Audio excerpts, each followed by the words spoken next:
दोस्तों आज की इस वीडियो में मैं आपको एक ऐसी कहानी सुनाने वाली हूँ जो आपको हैरान कर देगी, आपके रोंगटे खड़े कर देगी और शायद रातों की नींद उड़ा देगी। एक पाकिस्तानी महिला 4 बच्चों के साथ कैसे भारत के बॉर्डर क्रॉस करके यहाँ पहुंच गई। क्या ये सच्चा प्यार है या एक बड़ा षड्यंत्र? क्या बड़े बड़े लोग इसके पीछे हैं? और क्या सचिन नाम का एक साधारण लड़का इस जाल में फंस गया है? अगर आप पूरी सच्चाई जानना चाहते हैं तो इस वीडियो को अंत तक देखिए, क्योंकि आज मैं ऐसे राज खोलने वाली हूँ जो मीडिया में छिपे हुए हैं और ये खुलासे आपको सोचने पे मजबूर कर देंगे कि क्या हमारी सीमाएं वाकई सुरक्षित है। तैयार है? चलिए शुरू। कैसे हैं मेरे सभी प्यारे बहन भाइयों, आशा करती हूँ आप सब अच्छे होंगे। आज मैं फिर से हाजिर हूँ एक नई वीडियो के साथ। आज हम बात करेंगे एक ऐसी वीडियो के बारे में जिसे सुनकर और देखकर आप भी हैरान हो जाएंगे। क्या है सचिन की सच्चाई और क्या वो कबूला है उसने, और इस वीडियो में उसने क्या जो कबूलनामा कबूला है वो आपको सुनने और देखने में बड़ा हैरान कर देगी। तो वीडियो को स्किप मत कीजिएगा, पूरा देखिएगा। मैं आपसे गुजारिश करती हूँ कि अगर आपको मेरा वीडियो अच्छा लगे तो एक लाइक जरूर कीजिएगा, चैनल पर नए हैं तो सब्सक्राइब कीजिएगा, शेयर कीजिएगा। तो वीडियो में क्यों प्रेशर दिया जा रहा है सचिन पर कि वो इस चीज़ को कबूले और अपना कहे कि हाँ मैंने ये काम किया है, जबकि सचिन ने ऐसी कोई गलती नहीं की है, फिर भी उस पर ज़्यादा प्रेशर दिया जा रहा है उसकी गलती ठहराने के लिए। तो क्या है वीडियो में, अंत तक ज़रूर देखिएगा, पूरा राज आपको इस वीडियो में देखने को मिलेगा। तो आइए देखते हैं ये वीडियो जिसमें बहुत सारी सच्चाइयाँ हैं जो आपको देखने के और सुनने के बाद ही पता पड़ेगा। तो आइए देखते हैं, फिर हम बात करते हैं आगे। लोगों का सपोर्ट है तो आज आपको बहुत सारे खुलासे यहाँ पे करने वाली हूँ। मैं कहना चाहती हूँ अगर इसके बड़े बड़े लोगों का सपोर्ट है तो भाई वो बड़े बड़े लोग कैमरा पर आए क्यों नहीं। और अगर इसकी जड़ जम चुकी है तो जो हमारे सुप्रीम कोर्ट के वकील हैं, हमारे देश के इसका जो मुंह बोला भाई बना हुआ है, वो बंदे को बार बार यहाँ पे सफाइयाँ देने क्यों आना पड़ता है। तो दोस्तों आज फिर से एक नया ड्रामा रचा गया और आपने देखा होगा शायद 19 या 20 तारीख, मुझे सही से ध्यान नहीं आ रहा है। तो 19 से 20 तारीख 21 तारीख के बीच में इनका आना जाना शुरू हो जाता है, क्योंकि महीने के अंत में आमतौर पर विभिन्न प्लेटफॉर्म से इनकम का समय होता है। और अब बात करते हैं, अब सचिन से जुर्म कबूल कराने की तैयारी हो रही है दोस्तों, क्योंकि चारों तरफ से आवाज उठ रही है। जितने भी लोग हैं जो इस केस में मिले हुए, जो इस अवैध घुसपैठिए के सपोर्ट में खड़े हैं, उसकी जांच शुरू होनी चाहिए। उन लोगों की जांच होनी चाहिए। आखिर इसको भारत में लाने का मकसद क्या है, ये पता चलना चाहिए कि इस अवैध घुसपैठिए से हमारे भारत पर कोई ऐसी घटना घटित करने के लिए तो नहीं लाया गया है, इसे हायर करके तो नहीं लाया गया है। जब चारों तरफ से आवाज उठ रही है तो आज भाई साहब ने सचिन को फिर से बुलाया कि भाई चल अपना जुर्म कबूल कर, जो 4 बच्चों की अम्मा को एक पाकिस्तानी घुसपैठी औरत को यहाँ पर लेके आए हैं। तू तेरे गले में जो फांस पड़ी हुई है उस फांस पर अपनी गर्दन डाल दे, क्योंकि अब तुझे जुर्म कबूल करना ही पड़ेगा कि तूने ही इस महिला को यहाँ अंदर बुलाया है। तो दोस्तों ये तो सब जानते हैं, एक साधारण सी औरत 4 बच्चों को लेके इतने बॉर्डर क्रॉस करके भारत के अंदर एंट्री नहीं कर सकती है। आज सचिन ने अपने मुंह से अपना जुर्म कबूल किया है, जो इसे कोर्ट में भी जवाब देना पड़ेगा। ऑलरेडी कोर्ट से इसे नोटिस जारी हो रहे हैं। कोई कितना ही कुछ कह देना कि कुछ नहीं हो रहा, तो हम दावे के साथ कहते हैं कानून की पकड़ इस पर चारों तरफ बनी हुई है। उसका सबूत ये है कि ये जो आकर मीडिया पर बोल रहे हैं ना कि भाई पशुपतिनाथ मंदिर में पहले सचिन आया था, सचिन इतने दिन रहा, इसके साथ रहा, इतने इमोशनल अटैचमेंट हुए, इसको तकलीफ हुआ, इसका गला तक भर आया। जब ये वापस जा रही तो ये दिखाना चाहते हैं कि वास्तव में ही इसके प्यार में ये आई हुई है। और जैसे सीमा हैदर कहती, पाकिस्तान में तो मुझे पता है वहां पर क्या किया जाता था, कितना जलील किया जाता था। अरे 4 बच्चे होने तक इस औरत को कभी जलील नहीं किया गया। ये इतनी तकलीफ में थी कि इसने 2019 में वहां पर धर्म परिवर्तन करा, 2019 में एक लड़के के संपर्क में आई। तो दोस्तों एक सबसे बड़ा सबूत यहाँ पर ये आपको देने वाली हूँ आज के व्लॉग में। सचिन ने बोला है कि रब्बूपुरा के जो लड़के हैं बड़े सीधे साधे हैं, मोबाइल फोन चलाना नहीं जानते, कुछ नहीं जानते। तो ये आप समझ सकते हो सचिन जितना सीधा है, ये तो खैर सबको पता ही था, अब तो उसको ट्रेनिंग दे दी गई है। लेकिन शुरुआत में ये एक सीधा साधा तोतला सा लड़का, ये सचिन का कहना है कि मैं कभी 500 किलोमीटर दूर से ज्यादा कहीं गया ही नहीं था। तो ये सचिन पाकिस्तानी औरत को ले आता है। तो सोचिए अब सचिन को आगे करके दिखाया जा रहा है कि भाई वास्तव में इसी के प्यार में ये आई हुई है। अब जो लोग कहते हैं कि भैया इसकी जड़ें जम चुकी हैं, ये नहीं जाएगी, इसको जाने नहीं दिया जाएगा, कानून संविधान किसी के बाप की जागीर नहीं है कि वो कोई भी हाथ में लेके फैसला कर देगा। कितना ही बड़ा यहाँ पर इसको रोकने का प्रयास किया जाए ना, जिस दिन कोर्ट ने फैसला कर दिया उस दिन घुसपैठिए को यहाँ से लात मारकर फेंक दिया जाएगा। इस चीज को आप गांठ बांध लीजिए। कितना ही इसके बचाव में खड़े हो जाएं लोग, बचा नहीं पाएंगे, क्योंकि हमारा कानून, हमारा कोर्ट एक दिन इस महिला को जरूर यहाँ से उठाकर फेंकेगा। अब पूरी सी प्लानिंग फिर से हो चुकी है दोस्तों।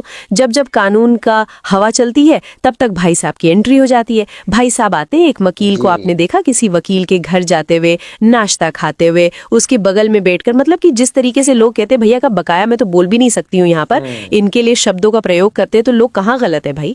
कौन भाई है जो बहन की बगल में बैठकर इतने बड़े बड़े प्रवचन देगा, वो भी तब जब बहन पाकिस्तान से 4-4 सपोलों को लेके घुसी हो, है ना। अवैध एंट्री कराओ, लीगल तरीके से ना आई हो। समझ में नहीं आता भाई, सुप्रीम कोर्ट के वकील को इतना समझ नहीं आता कि इस महिला ने अवैध एंट्री किया है, इसने अवैध घुसपैठ किया है, इतना समझ नहीं आता इस वकील को। ये वकील कहता है भाई प्यार में आई है, प्यार ही सब कुछ है। जहां तक मैं जानती हूँ वकील कभी इस तरीके की, कहते हैं ना, बरगलाने वाली बातें नहीं करेंगे, किसी को धोखे में नहीं रखेंगे, क्योंकि वकील हमेशा जानता है कि जीत कोर्ट में पॉइंट की होती है, सच की होती है, और सच की भी नहीं, सबूतों की होती है। अगर सबूत आपके पास है तो जीत आपकी पक्की है। अगर इनके पास सबूत है वही दिखाएं। अब कोर्ट इनसे सवाल करेगा कि भाई साहब आपके पास क्या सबूत, जैसे कि ये कहते पहले डोलियां आती थी, गोलियां आती थी, अब डोलियां आती थी, इसका मतलब इनको कोर्ट में सबूत देना पड़ेगा कि यही इसकी बारात लेने गए थे। अब इन्होंने कहा भैया मैं तो बुरी तरीके से फंसने वाला हूँ, अब कर दो सचिन को आगे। अब सचिन को कर दिया आगे। अब सचिन के बड़े बड़े बयान सचिन को कोर्ट में भी देने पड़ेंगे, यही बयान है ना। अब सचिन समझता है कि भैया सच में हिंदू बन गई थी, प्यार में सताई गई थी। एक मुद्दा बनाया जा रहा है कि भाई अभी क्योंकि हिंदू राष्ट्र बनाने की तैयारी चल रही है तो भाई तू हिंदू का आड़ लेके इसको घुसपैठ को यहाँ पर रखने का काम कर रही है।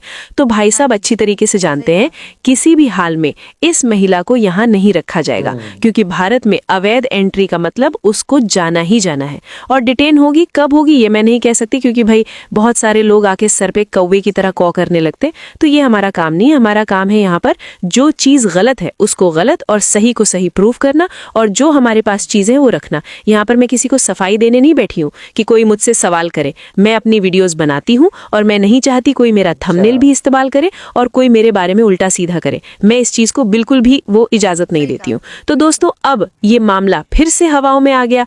फिर से देखा आपने पॉडकास्ट किया जा रहा है भैया सेलिब्रिटी के लिए पाकिस्तान से जो 4-4 सपोलों को लेके यहाँ घुस गई है अवैध तरीके से, उसकी हिम्मत देखिए। उसकी हिम्मत हम और आप तो नहीं बढ़ा रहे ना, उसकी हिम्मत बढ़ा रहे हमारे सुप्रीम कोर्ट के वकील और ये काला चूहा। ये किसी काम का नहीं है। सुना है परसों रात, हाँ परसों रात ही वीडियो आ जाएगा कि इस सीमा हैदर की जमकर कुटम कुटाई हुई है, क्योंकि ये सचिन आवारागर्दी करने गया था। भाई लड़का है, लफंडर है, दोस्त है, साथ में रघुपुरा जैसा गांव है।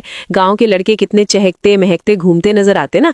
इस अवैध नचनिया ने इसका जीना हराम कर दिया है। इसको दिन भर काम में पिलवाना, क्योंकि भाई इसको नौकरी में रखा गया है। ये कोई पति या उन बच्चों का बाप जो बनने का नाटक कर रहा है ना, उस किरदार को निभा रहा है सचिन, और उसके बदले में सचिन को तनख्वाह सैलरी दी जाती है, जो दिन भर कपड़े धोना, बर्तन धोना, झाड़ू पोछा करना, बच्चों को दवाइयां पिलाना, खाना खिलाना, ये सब सचिन के काम है। इस नचनिया को यहाँ पर रखा गया है ताकि ये पैसा कमाए। अब पैसे कमाने के जरिए इसके पास कौन कौन से, ये तो अब लोग बताते ही हैं, आपको पता ही है, हम तो कह भी नहीं सकते, क्योंकि भाई हम वहां पर तो इसके विरोधी जा भी नहीं सकते ना रघुपुरा में। इसका जो पैसा कमाने का जरिया है वो वहां पर बना दिया गया है एक घर, और 11-12 चैनल पर रात दिन अपना नंगा नाच नाचेगी। एक तो जरिया वो है, और भी जरिया जो लोग कहते हैं बिल्कुल होगा भाई। जो औरत 13 साल की उम्र से भाग रही है, कई लोगों के साथ भाग रही है, तो वो औरत यहाँ पर पैसा कमाने के लिए क्या नहीं करेगी। हाँ इतना है कि दूर दराज के इलाकों में नहीं जा सकती है, क्योंकि अगर ये पकड़ी गई तो इसको पहले तो कुटम कुटाई होगा, फिर उसके बाद इसका जेल, वो जो बेल का प्रोसेस तोड़ रही है वो होगा। ये जाती है वैसे भाई साहब की उसमें, है ना। अब दोस्तों जो लोग कहते हैं कि इसका कुछ नहीं होगा, इसको तो खुली आजादी मिली है, कानून ने छूट दे रखी है, तो भाई अगर ऐसी बात होती तो भैया जी को बार बार आके सफाइयां नहीं देनी पड़ती। ये दिखाना चाहते सनातनी बन गए। केवल एक वो है कि सनातन की आड़ पर ये रोकने का प्रयास कर रहे हैं, लेकिन हमारा कानून कभी भी इसकी इजाजत नहीं देता। हमारा संविधान कभी भी इसकी इजाजत नहीं देता है कि आप धर्म के नाम पर यहाँ पर अपनी उसके साथ, संविधान के साथ खिलवाड़ करो। इसका किसी को इजाजत नहीं देता। इसका हश्र बहुत बुरा होने वाला है। और जो लोग हमें कहते हैं ना, गालियां देते हैं कि भाई मोमिन मलिक ने ये चमचियां कट उनके उससे काम करती हैं, हमें पता है वो काम पहले भी कर रहे थे, आज भी कर रहे हैं। फर्क इतना है कि पहले सोशल मीडिया पर आ जाता था, आज सोशल मीडिया पर चीजें नहीं आ रही हैं, इतना ही फर्क है। कानूनन रूप से तब भी काम हो रहा था, आज भी काम हो रहा है। और कुछ लोगों ने कहा कि 12 जनवरी को आपने तो कहा था कि भाई ये चली जाएगी, इसको जेल हो जाएगी। लाओ एक वीडियो दिखा दो जिसमें हमने कहा है 12 जनवरी को इसकी तारीखें लगी थी, और हमने हर बार ये बोला था कि हो सकता है ड्रामा करके इसको रोक लिया जाए, इसे जाने दिया दिया जाएगा या नहीं जाने दिया जाएगा उस पर कमेंट करें। आप लोगों को खुद सवाल किए थे। फिर बातों को तोड़ मरोड़ के किसी को गिराने के लिए काम ना करा करो।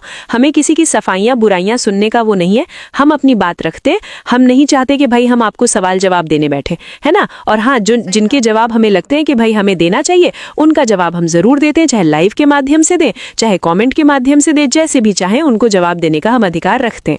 बकाया फिजूल जो इसके छोड़े हुए कुत्ते हैं भौंकने के लिए, उनका हम परवाना पहले किया था ना, अब करेंगे ना कभी करेंगे। एक ना एक दिन ऐसा आएगा कि चुपके से उठा के पुलिस इसको